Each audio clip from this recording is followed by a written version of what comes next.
Good morning. Glad you could join me, or afternoon or evening, whenever you happen to watch this. I'm Andy Kaufman, and I'm coming to you from my office in Canby, and we're continuing our journey through Second Samuel, and we're up to Second Samuel 4 today. Well, one of my aunts, she likes to say that Kaufmans won't lead and refuse to follow. And I don't think that's quite true, but some of us do have our own style of leadership, and it takes a little getting used to. And it might be a little frustrating for people who have to deal with us every day, like our spouses. As for following, well, we do like to go our own way sometimes, but that can be a good thing. Now, my sister, she came down from Alaska a couple weeks ago, and we went and visited the property near Malino where we lived from around 1964 to 1970, somewhere in that time frame.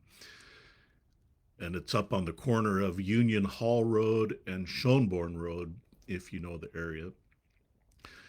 I went to first and second grade when we lived there, and plus, we lived there a year or two before I went to school.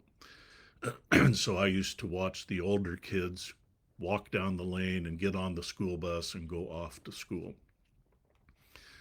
Anyhow, the current owner's daughter made contact with my sister because of a book my sister wrote, and the owner said we could come for a visit and check it out. And the book is on Amazon if you and you can message me if you want, and I'll hook you up. And that way we can help boost my sister's retirement a little. Well, the old house burnt down a long time ago, and they built a new one with in a different spot. But the barn was still there, and the old shed, plus the old pump house, and some of the old fruit trees. And so it's been, 55 years since we lived there. So lots of memories as we walked around on the property. And one of the famous stories or infamous stories from our time there is when all of us kids and a few friends took off for a walk in the canyon one day. There's a magnificent canyon that's part of the property there. And before I went to school, I would pack a lunch and take off down into the canyon for the day with our dogs. And so those were good times. Well, on our adventure that day, there were the five of us kids plus a couple of friends, and we went far down into the canyon and we got lost. The older kids who were leading us didn't know where they were going, but we kept on going. And what else? What else are you going to do? So we kept going. And I remember one of them had a little red handle garden clippers, and we stuck it in a tree or on a fence post maybe to mark where we had been. And we never did find the clippers afterward. Well, we walked for hours and it got dark. And finally, we came to a road and we found a house. And there was a man and a woman there. And one of my sisters leaned on the fence post and cried out, "Please help us." Uh, I don't think I can do justice to my memory. Uh, but they figured out where we lived and they called mom. And let me tell you, we were a long way from home by then. And as I recall, when we got home, mom made us hot cocoa, and then we went to bed. Well, I don't blame my sisters because they would have been only 10 or 12 years old themselves, maybe a little older because I don't remember exactly when it happened. Was I 4 or was I 7? I don't know. But that story is kind of a parable of life, and it shows that we need godly leadership to have peace in the Hebrew sense of the word shalom, peace. And so today's passage is about being and having godly leaders leads to peace. And we'll see that in the absence of godly leadership, people are afraid. Some people do evil things, and some people are hurt because of fear. And we can perceive the difference between evil people and godly leaders by their acts and the fruit that they produce. And third, we must find and covenant with godly leaders, and we ourselves must be godly leaders in our own sphere of influence. So, theologically speaking, in a world of chaos caused by sin, we must be and select godly leaders. So as I said, we're in 2 Samuel 4, 4 1 to 5 5 today. And in 4 verses 1 to 4, we see how, in the absence of godly leadership, people are afraid. Some people will rise up to do evil things, and others are hurt because of fear. And so that's 2 Samuel 4 1 to 4. When Ishbosheth, the son of Saul, heard that Abner had died in Hebron, he was very disheartened, and all Israel was afraid.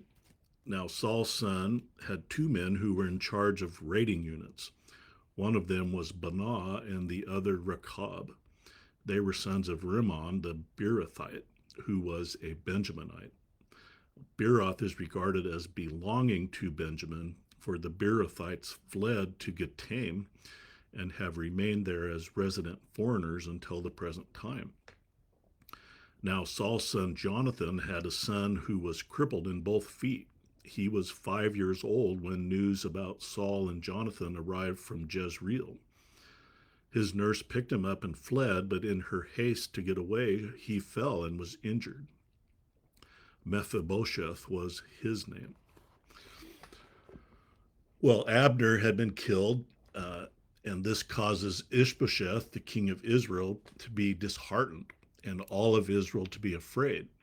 Now, Abner, he was a leader, maybe not a godly leader, and now that he's been killed, there's no real leadership in Israel because Ishbosheth is a figurehead and Abner is the power behind the throne.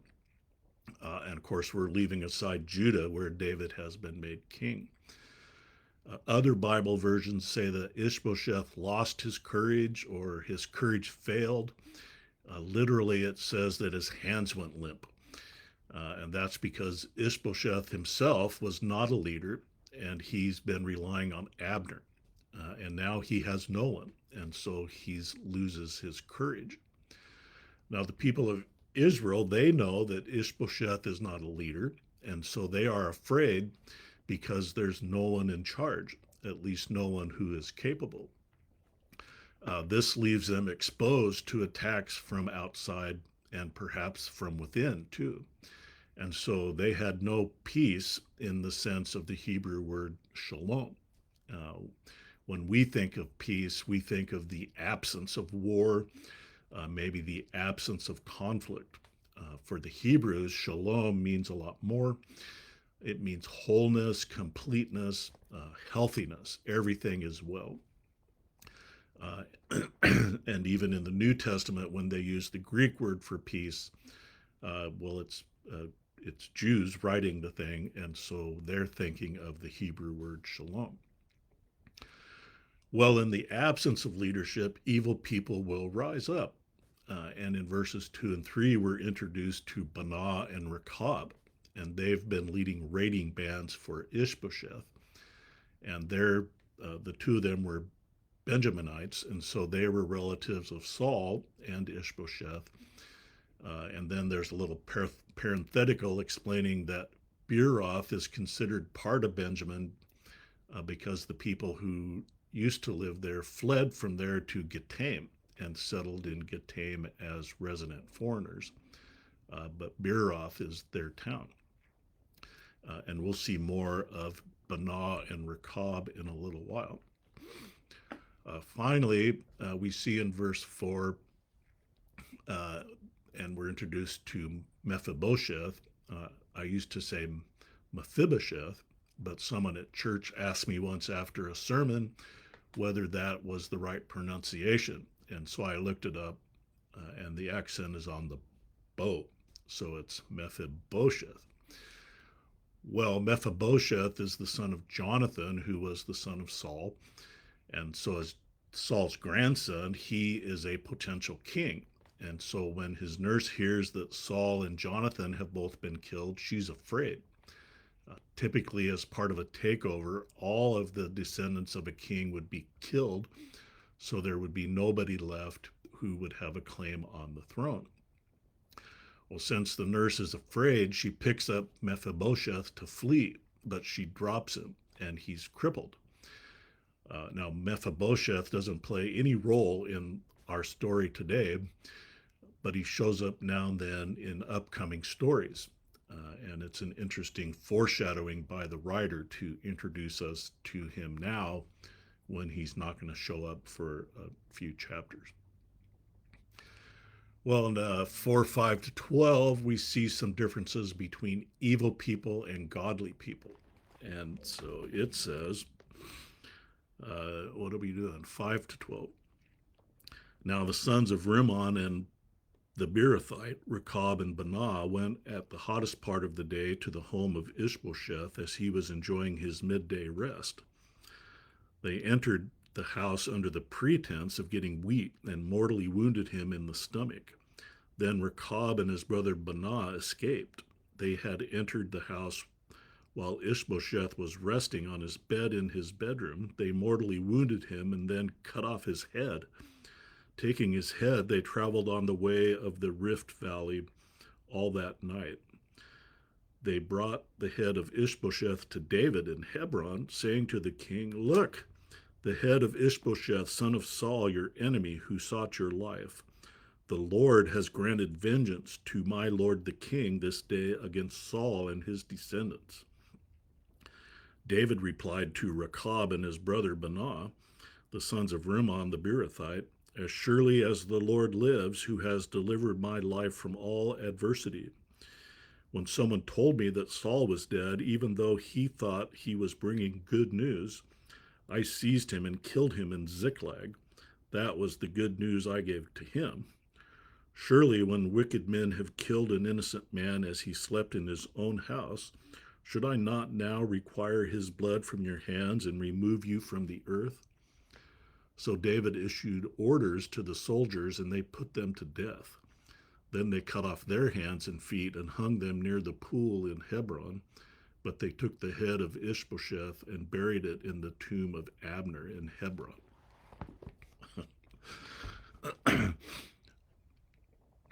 So evil people lie and they take advantage of the weak and innocent. Baanah and Rechab, who were introduced earlier, go to Ishbosheth's home where they lie and say they're getting wheat, but instead they mortally wound Ishbosheth in the stomach. And remember, he's their king, but he's not a leader. And so they feel that they can take advantage of the situation, and that's what they do. And then in verses 7 to 8, we see that evil people will sometimes claim God's approval to cover for their own ambition. And so first we get more details on how they carried out their ambush of Ishbosheth. He was resting because it was in the hottest part of the day. That's when they went. And they attacked him and mortally wounded him. Then they cut off his head and took it by the way of the Arabah, it says in some versions. And the Arabah is also called the Jordan Valley in some versions. Well, then when they get to Hebron, they tell David, "Look, the head of Ishbosheth, the son of Saul, your enemy who sought your life.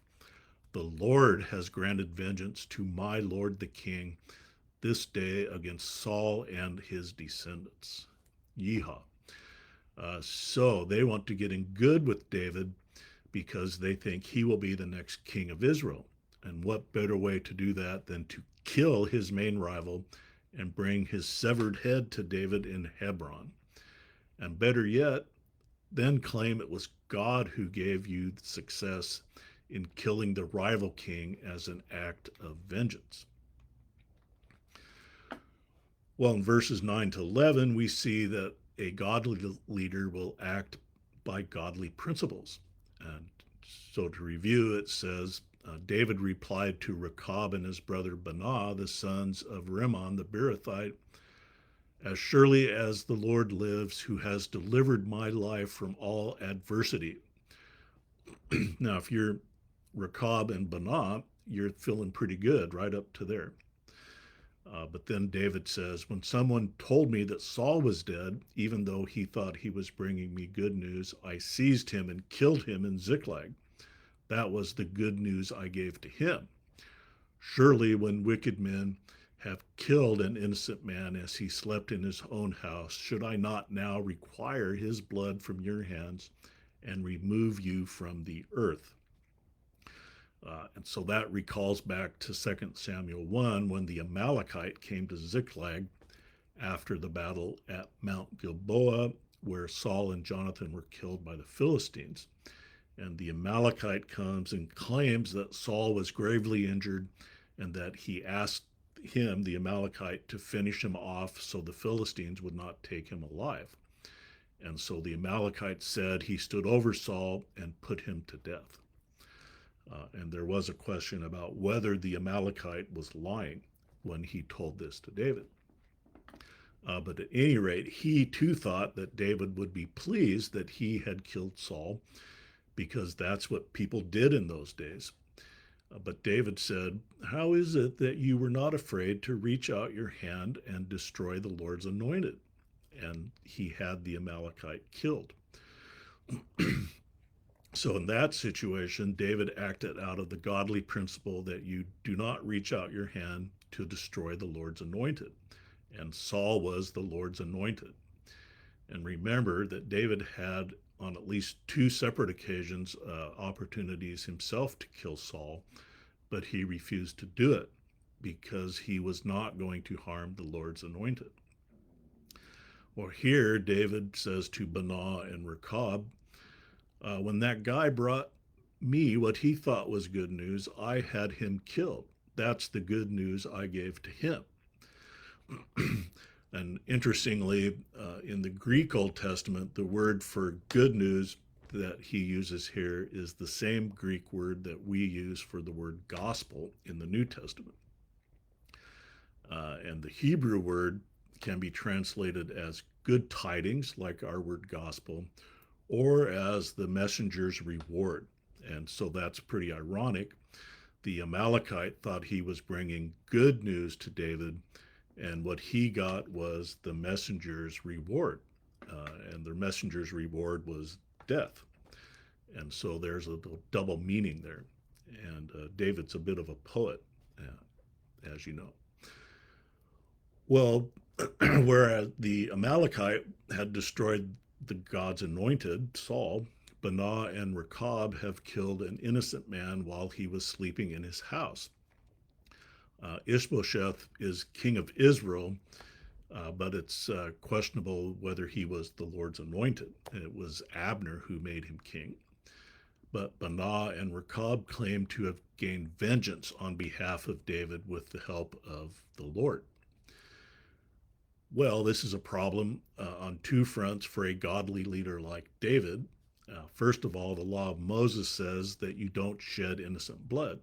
It's Deuteronomy 19:10, and it's also said in Proverbs 6:17 by David's son Solomon. Ishbosheth was innocent of any wrongdoing, and so killing him was shedding innocent blood. Second, God says, "Vengeance is mine, I will repay." Deuteronomy 32:35. And so David would not ever seek vengeance against Ishbosheth, but would leave it in God's hands, like he did with Saul. And we might say, well, God was acting through Baanah and Rechab, but David rejects that view because he considers Ishbosheth innocent, and God wouldn't send people to kill an innocent person. David says, "Should I not now require his blood from your hands and remove you from the earth?" And so that was their good news, their messenger's reward. Well, in verse 12, we see that a godly leader executes judgment on evildoers and treats the innocent with respect. Uh, so that's 412. As I said there, so David issues orders to put them to death. Then he cut off their hands and feet and hung them near the pool in Hebron. But they took the head of Ishbosheth and buried it in the tomb of Abner in Hebron. So David has Banah and Rechab killed and then publicly displays body parts. And that would act as a deterrent to other evildoers, for sure. We might wonder, why is it okay for David to carry out vengeance on these two, but it's not okay for others to do it? Why didn't David leave the vengeance up to God? Well, he's not seeking vengeance for himself. He's the king, and so it's his responsibility to enforce justice in his kingdom. And Romans 13:1 and 4 in the New Testament, it says there, let every person be subject to the governing authorities, to the state, for the state is God's servant for your good. But if you do wrong, be in fear, for it does not bear the sword in vain. It is God's servant to administer retribution on the wrongdoer. And so David is acting as God's servant to administer retribution on these wrongdoers. However, they were not acting as God's agents when they killed Ishbosheth. They were acting for their own personal benefit. Second, David treats Ishbosheth's head with respect and buries it with Abner in Hebron. So we should treat the innocent with dignity and respect to the extent that we can. Well, in 5:1-5, we see that we should find and covenant with godly leaders. And it says there, all the tribes of Israel came to David at Hebron, saying, look, we are your very flesh and blood. In the past, when Saul was our king, you were the real leader in all Israel. The Lord said to you, you will shepherd my people Israel. You will rule over Israel. When all the leaders of Israel came to the king at Hebron, King David made an agreement with them in Hebron before the Lord. They designated David as king over Israel. David was 30 years old when he began to reign, and he reigned for 40 years. In Hebron, he reigned over Judah for 7 years and 6 months. And in Jerusalem, he reigned for 33 years over all Israel and Judah.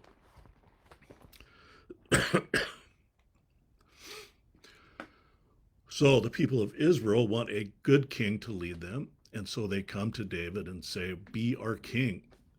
And you sort of have to wonder if they truly want a godly king to lead them. But they do say that God had told David, you will shepherd my people Israel. You will rule over Israel.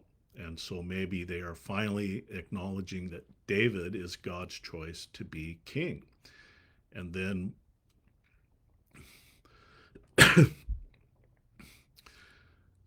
up to now, they had to accept that Saul was king. And then when he was killed, Abner quickly had installed Ishbosheth as king.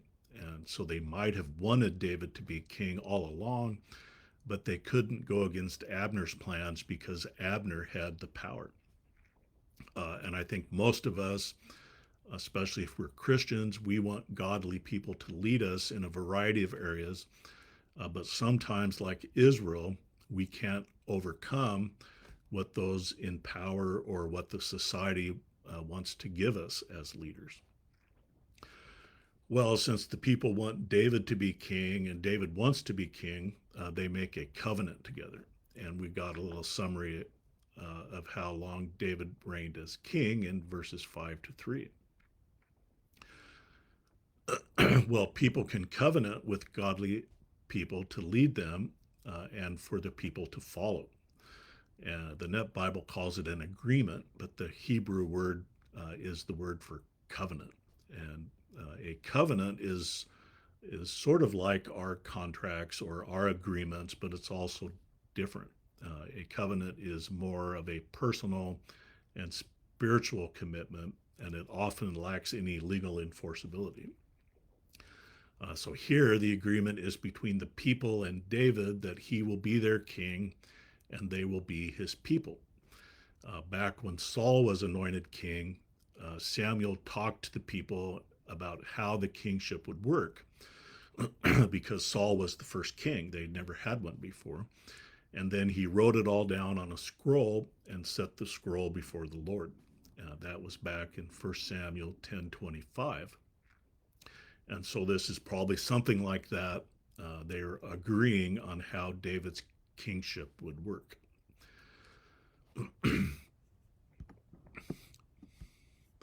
Well, I think we can all sort of look around or think back and see what happens in the absence of good leadership, and especially in the absence of godly leadership. And we can look at different areas of our lives, our homes, our businesses, our nation, our churches, of course, and our own spiritual lives. And we can see how we need godly leadership in those areas. Now, the best case scenario in our homes is a husband and wife, a mother and father who work together to provide the best environment possible for themselves and their children. You might say they covenant together to do that. Now, that doesn't mean giving everybody whatever they want all the time, but giving them what they need, what's best for them, and then disciplining them when they misbehave. And the goal is to raise children to be good people and good citizens, people who are well equipped for life. And that takes leadership, and better still, godly leadership. And obviously, we would like them to make the decision to follow Jesus and to serve him in some way. And we do all that we can for this to happen, but then it's up to them and up to God. And of course, we can pray for them all of the time. Also, there are lots of families who do not have the traditional husband, wife, father, mother scenario, and they aren't any less important to God. And so it's more difficult for them. And so we can come alongside them and help them. We can help them to provide a good environment for their family. You think about the families who have absent fathers, a lot of absent fathers, or husbands who abuse their wives and maybe even their children. That is not godly leadership. Those wives and children will have no peace in their lives, and it will profoundly affect them and even their families for generations to come. In our businesses, we will want to provide good service to our customers at a fair price, obviously. We want to treat our employees well. It's not good leadership to overcharge customers or to undercharge them and go out of business. And we want to treat our employees as well as we can under the same constraints. We can't be overly generous or we may end up going out of business. But if we're stingy, we will lose good employees to someone else. And that's not godly leadership. When there's poor leadership in a business, it can affect everyone who's involved. If the business goes under, it affects all the employees, the customers, the suppliers, and so on. And when the employees feel like the business is failing, they won't have peace because the support of their families is at stake. And I remember back when Concordia College here in Portland suddenly closed its doors because of financial difficulties. And they had been experiencing decreasing enrollment plus mounting costs because of a construction program. But the situation was not publicized. That would have been bad because it would have caused students to go somewhere else. And that would have only increased the financial strain. But think about all the people who were affected by the sudden closing. You're going to show up at school in a couple weeks and the school's closed all of a sudden. And so the bad thing was it was done so abruptly. Now, good leadership might have made the hard choices necessary to save the school in the first place, or when it was clear that there was nothing to be done, it would have been more transparent with the people who were affected. Well, we're in an election year, and so we're going to elect our national leadership for the next 2 years, 4 years, 6 years, depending on which governmental body we're talking about. It looks like there will be two different visions for the future on the table, and we'll have to pray and vote accordingly. But individually, we don't have that much control over the outcome. When one part of our government doesn't have good leadership, then we can end up being a little nervous or afraid. Here in Oregon, we recently had a little experiment of legalizing most drugs. That didn't turn out too well, not for the people who were using the drugs and not for those who were affected by it. And so we're trying to reverse course now. We've also had a little of experiment on not prosecuting crime. And Romans 13 says that the government is God's servant for punishing wrongdoers. And when the government doesn't punish wrongdoers, wrongdoing proliferates because we are all fallen human beings and we're prone to doing evil things. As a consequence, law abiding people can become afraid because there's so much crime out there. So we can pray for at least good leadership in government and hope for godly leadership. The Romans from Romans 13 were not exactly godly leaders, but they were still God's servants to carry out justice. Excuse me. Well, we definitely need not just good leadership, but godly leadership in our churches. And there's lots of stories out there, easy to find, about pastors who do bad things, and their elders look the other way and cover it over and let it happen. And we can't have that. That is not even good leadership. There's also pastors who preach dubious doctrine or downright false teaching. And one of the main duties of church leadership is to make sure the church is orthodox, that it holds right beliefs according to the Bible, and that is what's taught in the church. When people can't trust their pastor or don't receive sound teaching, they're going to be afraid and they won't have peace. They won't mature in their faith. And then most importantly, maybe we need godly leadership in our spiritual lives, and that will come only from letting Jesus lead us in our daily walk and finding other godly leaders at our church and other areas of our lives to help lead us in Jesus's paths. Well, the story of the murder of Ishbosheth, the king of Israel, showed us a few things.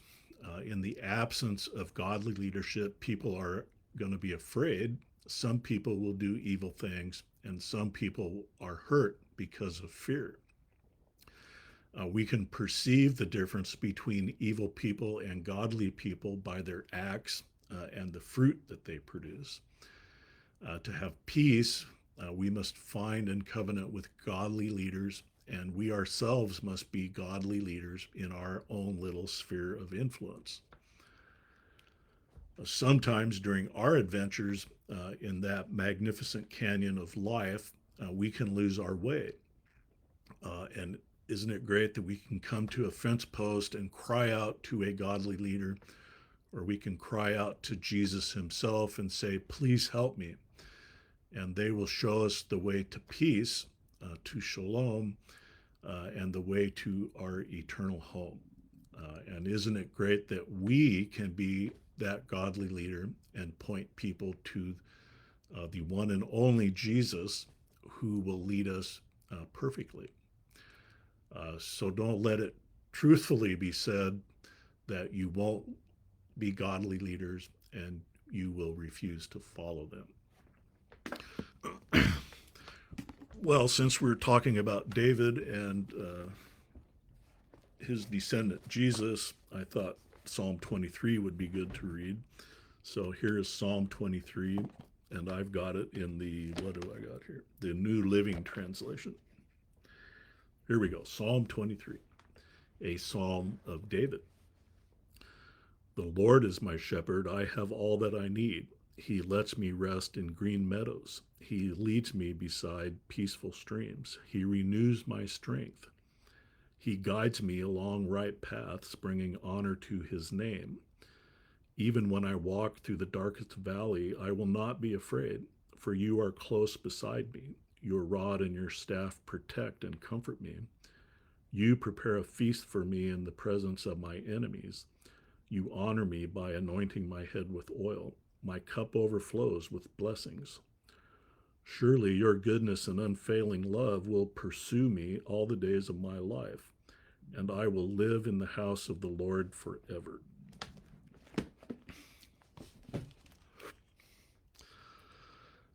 All right, well, let's have a word of prayer, and then we'll sign off. Father, thank you for the godly leadership that you provide, that Jesus provides, that the Holy Spirit provides for us when we follow you. Thank you for providing godly leaders in our lives, in our churches, in our homes, in our businesses. Pray that you will help all of us to be godly leaders in whatever sphere that you have for us, that we will make decisions that lead to peace for everyone around us, in our home, our cities, counties, states, in our nation, even in the world, that we will do what we can to bring that to pass. Pray your blessing on all these who've tuned in today. Pray that you will bring godly leaders into their lives and help them to be leaders as well. And we pray all this in Jesus' name. Amen. All right. Well, thanks for tuning in. And I hope and plan to be back next week. So we will see you then. All right. And bye-bye.